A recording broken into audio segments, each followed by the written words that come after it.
You're cruising down the highway, minding your own business, when someone cuts you off with barely an inch to spare. Your immediate reaction is almost automatic. You assume the driver is reckless, selfish, or just a terrible person. But think about the last time you cut someone off. You didn't categorize yourself as a villain. You knew you were rushing to the hospital, swerving to avoid a dangerous pothole, or distracted by a screaming toddler in the back seat. We judge a stranger's mistake as a permanent flaw in their character, while excusing our exact same behavior as a temporary response to a stressful environment. This universal double standard is caused by a specific cognitive glitch.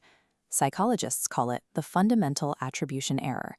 It is the brain's automatic habit of overweighing personal character traits when explaining someone else's actions, while completely ignoring their situational context. Yet, when we evaluate ourselves, the brain flips the script, leaning entirely on the situation to explain away our own missteps.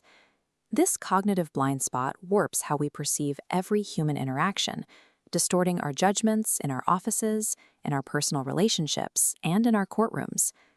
The first biological driver behind this error is perceptual salience. Human attention naturally locks onto moving, highly visible targets. When you observe someone, they are the obvious physical focus of your attention, while the complex environmental pressures pushing against them remain completely hidden in the dark. Because you can't see their bad day, their looming deadlines, or their exhaustion, your brain assumes those external forces don't exist. It assigns all the agency and intent directly to the person standing right in front of you. The second driver is pure energy conservation. Processing someone's complex, messy life requires deliberate effort, and the brain prefers to save mental calories. Instead of pausing to calculate all the situational variables that led to an event, your brain takes a shortcut. It slaps a simple, permanent label on the person, like lazy or incompetent, and moves on. This instinct is so powerful that it overrides obvious facts. In a classic 1967 study, participants read essays supporting controversial political figures. The researchers explicitly told the readers that the authors were forced to take that specific stance. Yet, the readers still judged the authors as genuine extremists, completely ignoring the mandatory assignment. Our minds actively dismiss the invisible hand of the situation. We choose the comfort of a simple narrative over the complex reality of human behavior. The only reason we don't apply this rigid judgment to ourselves is because we have the ultimate insider information. We know exactly what pressures we face every day, so we readily factor them into our own self-evaluations. When we lack that insider information for an entire demographic, we apply that same character-first shortcut to the whole group. This is the group attribution error. This is how stereotypes harden. Because we don't see the situational barriers a specific group might face, we conclude their collective outcomes are simply a product of their collective character.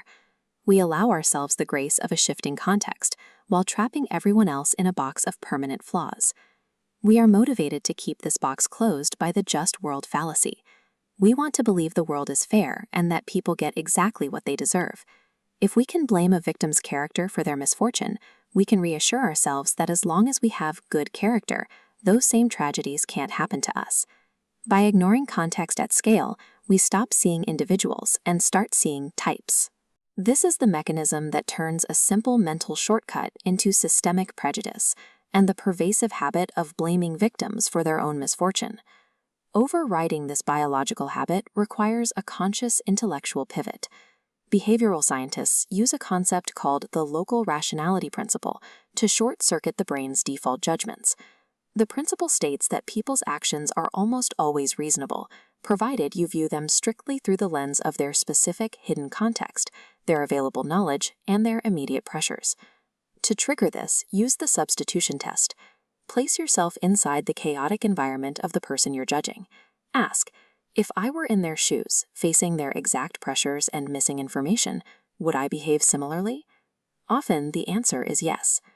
Understanding the context does not mean we excuse toxic or harmful behavior. You can recognize the environmental drivers that lead to a mistake without giving someone a free pass for the damage they cause. There is a critical difference between blame and accountability. Blame attacks a permanent character trait, treating the person as inherently broken. Accountability addresses the situational outcome, demands behavioral repair, and focuses on future improvement. By finally recognizing the fundamental attribution error, we stop wasting our energy fighting the idea of bad people. Instead, we can start focusing our actual energy on fixing the bad situations that drive human behavior in the first place.